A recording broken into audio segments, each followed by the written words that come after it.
할렐루야. 구분 성경 나들이에 참여하신 여러분들을 진심으로 환영하고 축복합니다. 오늘은 노아의 이야기 세 번째 시간입니다. 첫째 시간에는 노아 홍수의 영적인 배경을 살펴보았고, 두 번째 지난주에는 노아에 대한 소개를 살펴보았습니다. 오늘은 방주를 지으시라는 하나님의 말씀에 대해서 생각해 보겠습니다. 창세기 6장 13절에서 15절입니다. 하나님이 노아에게 이르시되 모든 혈육 있는 자의 포악함이 땅에 가득하므로 그 끝날이 내 앞에 이르렀으니 내가 그들을 땅과 함께 멸하리라. 너는 고페루 나무로 너희를 위하여 방주를 만들되 그 안에 칸들을 막고 역청을 그 안팎에 칠하라. 내가 만들 방주는 이러하니 그 길이는 300규빗, 너비는 50규빗, 높이는 30규빗이라. 아멘. 하나님께서 심판을 예고하시죠. 혈육 있는 자의 포악이 땅에 가득하니까 끝날이 이를 것이다. 내가 그들을 땅과 함께 물로 쓸어서 멸망시키시리라 말씀하셨어요.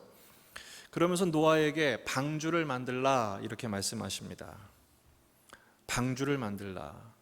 방주를 만드는 재료는 14절에 있는 것처럼 고페르 나무입니다. 이 고페르 나무는 정확하게 어떤 나무인지 알 수는 없지만 아마 시프러스 나무라든지 백향목 정도로 생각할 수가 있습니다. 어쨌든 나무를 베고 또 깎고 다듬고 세우고 쌓고 맞춰서 방주를 만들겠죠. 근데 방주의 규모가 어마어마합니다. 길이가요 137m입니다. 너비가 23m, 높이가 14m. 그러니까 이것만 알아두시면 돼요. 방주 크기는 약 5층 높이의 축구장 3개 크기만 하다. 이렇게 생각하시면 틀림이 없습니다. 실제로 이것을 선박협회에서 검증을 했어요. 그랬더니 어떤 풍랑, 어떤 태풍에도 견딜 수 있는 규모고 구조라고 확인을 한 바가 있습니다. 이번에 하이선이 올라와도 끄떡없는 그런 방주가 되겠죠. 원래 방주의 뜻은 테바, 히브리어로 테바인데 정확하게 번역하면 상자입니다. 아크, 상자죠. 홍수에서 구원하는 상자입니다. 성경에는 또 다른 상자 이야기가 있습니다. 바로 모세의 갈대 상자입니다. 모세 어머니가 이 아기 모세를 보호하기 위해서 갈대 상자로 만들죠. 나일강에서 모세를 보호합니다. 결국 이 모세가 살아남으로 인해서 이스라엘 백성들을 구원하죠. 바로 출애굽의 모형이 되는 것이 홍수 사건입니다. 방주죠. 또 하나의 상자가 있습니다. 성막도 또 하나의 상자인데 더 중요한 것은 성막 안에 지성소가 있고 지성소 안에 법궤가 있습니다. 언약궤. 역시 그것도 상자입니다. 이스라엘을 모든 죄에서 구속하는 속죄소라고 또 부르죠. 그러므로 인해서 하나님이 그 언약궤 안에 임재하시죠. 원래 장막이 하나님이 거주하시는 집이란 뜻이에요. 그러니까 이 방주는 하나님이 함께 사시는 집의 모형입니다. 바로 남편이신 하나님과 함께 사는 신혼방인 셈인 것이죠. 또 14절에서는 방주를 만드는 방법을 이렇게 말씀합니다. 그 안에 칸들을 막고 역청을 안팎에 칠하라 이렇게 말씀하고 있어요. 칸을 막아요. 칸을 막는다는 것은 방을 만들라는 뜻입니다. 방은 보금자리죠. 바로 천국 집의 모형이 됩니다. 예수님이 승천하시면서 약속하신 말씀이 요한복음 14장에 나옵니다. 이제 내가 아버지 집에 갈 거다. 그런데 거기서 하는 일이 있다. 너희를 위하여 방을 예비하러, 거할 집을 예비하러 가겠다. 그게 완성되면 다시 와서 너희를 영접하리라 이렇게 말씀하시죠. 또 이 칸을 막아서 방을 만들고 거기 안팎에 역청을 칠합니다.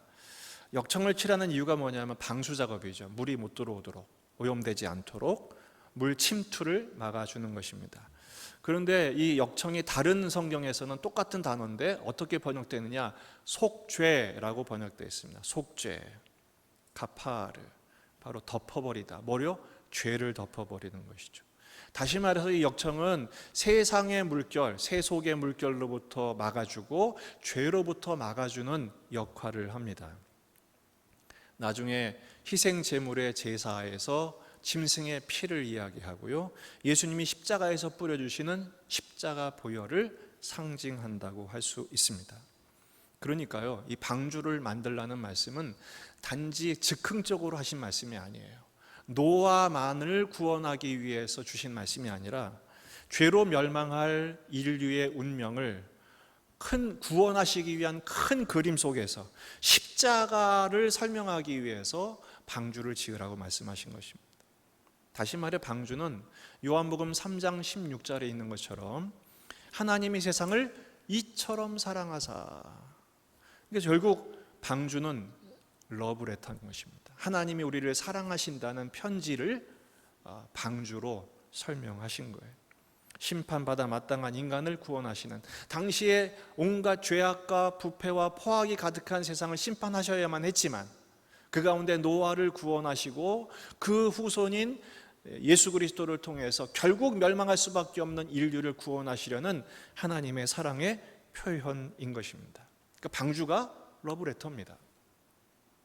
반면에 노아는 이 명령을 120년 동안 지킵니다. 방주를 짓는 시간이 120년 걸렸어요. 어떻게 그렇게 지었을까? 그냥 순종했을까? 그렇지 않다는 거예요.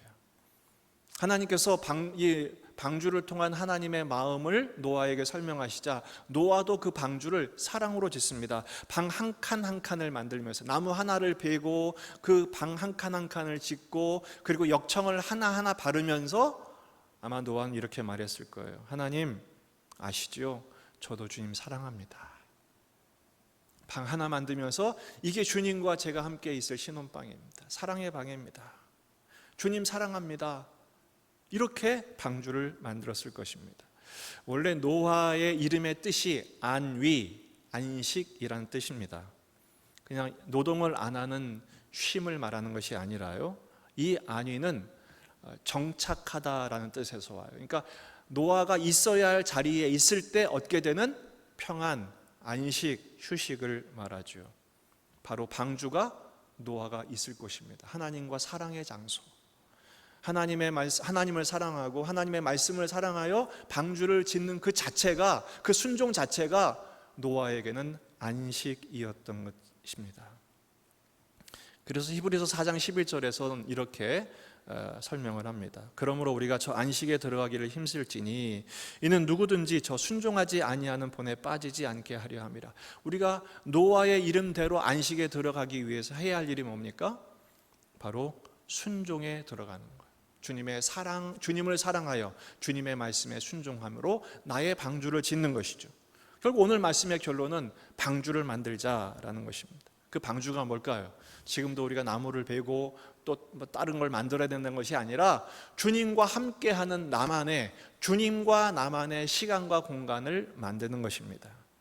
주님 사랑합니다. 그러면서 주님의 말씀을 듣는 시간. 주님의 뜻이 무엇인가요? 주님의 뜻을 묻는 말씀을 확인하는 시간. 온라인 예배를 통해서 하나님을 예배하고 하나님을 만나고 말씀과 기도로 채우며 그 말씀과 기도에 응답하신 주의 뜻을 따라서 순종하는 나의 삶의 공간, 거기가 바로 나의 방주, 주님이 함께 하시는 사랑의 신혼집이 되는 것입니다.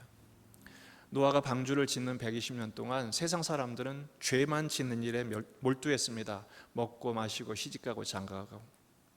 노아만 개고생한 건가요? 아닙니다. 노아는 노동을 한 것이 아니라 주님과 사랑을 나눈 것입니다. 주님의 말씀에 순종하는 순간 노아는 죄로부터 자신을 지킨 거예요. 죄 지을 여유가 없었잖아요. 시간이 없었잖아요. 주님과 더 깊은 사랑 속에 들어간 것입니다. 지금은 코로나가 창궐한 세상입니다. 아마도 죄로 가득한 세상을 설명하는 것이라고 봅니다. 그렇다면 이때 우리가 할 수 있는 게 많이 제한이 됐잖아요. 줄어들었어요. 만나기도 힘들고 모이기도 힘들고. 그러니까 이럴수록 주님과 함께하는 시간을 더 갖자는 것입니다. 주님을 사랑함으로 주님의 말씀 앞에 주님과의 깊은 기도의 대화를 나누는 시간과 공간으로 방주를 짓고 그 안에 순종하는 삶으로 나를 채워내는 것이죠. 오늘 말씀을 준비하면서 이 찬양이 생각났습니다. 주님과 함께하는 이 고요한 시간, 주님의 보좌 앞에 내 마음을 쏟네. 모든 것 아시는 주님께 감출 것 없네. 내 맘과 정성 다해 주 바라나이다. 온 맘 다해 사랑합니다. 온 맘 다해 주 알기 원하네. 내 모든 삶 당신의 것이니 주만 섬기리 온 맘 다해. 주님이 명령하신 나만의 방주를 짓고 그 주님과의 사랑의 능력을 확인하면서 그 사랑 안에서 이 코로나 시대를 방주로 홍수를 지켜주신 것처럼 코로나로부터 우리를 지켜주시는 은총을 체험하고 승리하는 저와 여러분이 되기를 주의 이름으로 축복합니다. 오늘 공부는 여기까지고요. 이어서 호산나 찬양대 지휘자이신 강형준 집사님의 찬양으로 오늘 말씀을 나누겠습니다. 할렐루야, 감사합니다.